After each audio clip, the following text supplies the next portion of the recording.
Alright folks, just thought I'd get some thoughts off my chest. Yesterday GSK had a good reaction to its earnings, up 7% almost. And it got me thinking about the profits that I've got in it. They're up now to 44.82%, which is good, but I'm not ready to sell it. I want to keep this holding fully. But it also got me thinking about the tax situation because GSK is pretty much all. There's a few hundred quid in the ISA, the rest of it's outside of the ISA in trading 212. But no, but it's good performance over the past year, along with Lowland as well. Lowland's up 34%, GSK up 40. Because of those two doing well, we've now got quite a big number there. And it's like, because the capital gains tax allowance has gone so low, it's only £3,000 now. Just selling that 10 grand of Lowland being sold and put into tax wrappers, that alone almost uses the full allowance. So what I've been pondering here is, I mean, I think in all likelihood this wouldn't be a problem. I could just not use the full allowance. I could just put the 10 grand in my SIP and my LISA, and then the remainder in the ISA. I could just do that, sell a few more, maybe just do as much GSK as possible to get up to the £3,000, and then just wait until the year after that. And then that would probably take a few years extra because of the good performance we've just had in these two. It would, I mean, before that happened, it probably would have been 2 years, maximum 3 years, to get that number down to zero. But if I just did it gradually, it'd probably take an extra 2 or 3 years, wouldn't it? Which wouldn't be a problem. The only problem is I'm just impatient and I just don't like the thought of it lingering on for longer. So I've just been formulating a plan of what to do to kind of keep it quick. And I mean, the obvious thing to do is, if we look here at my capital gains tax for this year, I'm actually only at a net gain of 853. So the logical thing to do and the obvious thing to do is to sell more stuff or to realise more gains this tax year before April the 6th. So yeah, the plan I've come up with, like I said earlier, I don't want to sell GSK. So I don't want to sell that and buy something different outside, because obviously there's no decent amounts of cash in the ISA at the moment. That's what's kind of preventing me from doing it now. So because I don't want to change my GSK holding, I'm kind of stuck. So the next best option to sell is Lowland, which obviously, if you watch my previous video, I'm planning on selling Lowland anyway and putting it into the black section of the portfolio up here. I'm planning to move that in here like I have done already with the bulk of that holding. So what I'm thinking is change my plan and just allow this 10 grand to be outside of the GIA. So I can choose distributing ETFs instead. So PACW is a global one that's a really low fee actually. A Monday Prime, I think it is. Yeah, I've got this. Yeah, here it is. Really low charges, 0.07%. I wouldn't want to use that in the ISA though, because that's a distributing ETF, which is obviously that's what I'm looking for outside of the ISA, because that makes the tax easier to work out.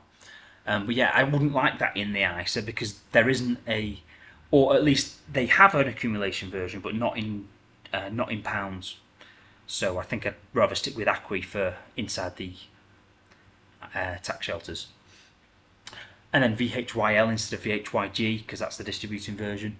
And then whatever else I end up deciding to put it in, that'll be decided later. So yeah, what I was thinking was realise this gain, but obviously that plus the 800 takes me over, doesn't it? So what is it, 853? 853, yeah, so that plus that, if I did it today, that would take me over. But IEM, I've accepted the tender offer for IEM, and that's going to happen, I think the 23rd of March that's going to happen. So if it's anywhere close to that number, I'll be just about under the £3,000 limit. Yeah, I mean, if I'm slightly over the limit when I do that, I do have a little bit of leeway, because I could sell some of my Pfizer just to get us back below the limit, couldn't I? Because I've still got a bit of a loss here at 350 quid. So if that ends up with me being above the £3,000, I could sell some Pfizer because I've probably got the amounts that I'm talking about being needed there might be low enough because I do have some cash. I've got like 170 something quid in trading 212 ISA. So if that happens to be enough to get me back below the limit, then maybe I could do that. Who knows? But yeah, it's hard to know though because by the time I decide to pull the trigger, this game might be higher for all I know, or it might be lower. I don't know. So, but yeah, this is the rough plan anyway. I'll have to adjust it as the moments occur because I'm not exactly sure. I think I'll let that happen first before I start selling lowland. And who knows? Yeah, the whole plan might fail anyway if lowland goes up even more.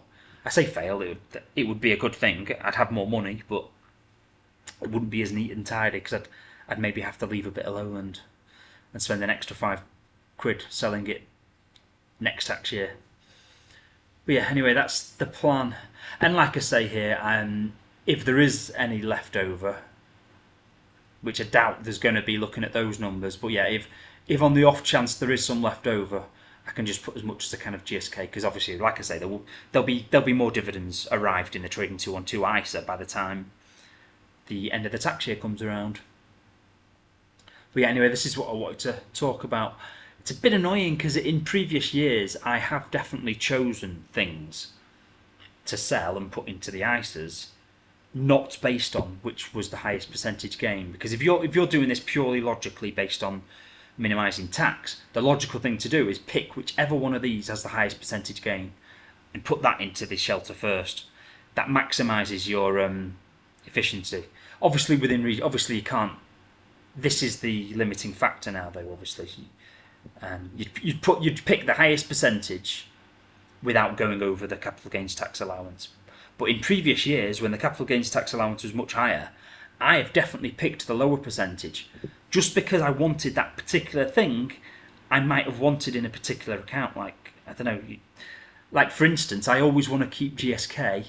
My individual companies, I always want to keep in my trading 212 ISA because I'm more likely to trade those. So that saves me the £5 each trade. So little things like that have come into it. But yeah, I mean, it's not the worst decision I've ever made because this is still okay. I can still massage this so that I don't pay any tax. But yeah, in a more extreme example, it would have been a mistake. For someone with more money outside of a GIA, for instance, it's more likely to be a big mistake doing that, isn't it? Yeah, I just kind of wanted to get my thoughts out of my head before I forgot them, and I'll let you hear them. All right, bye bye.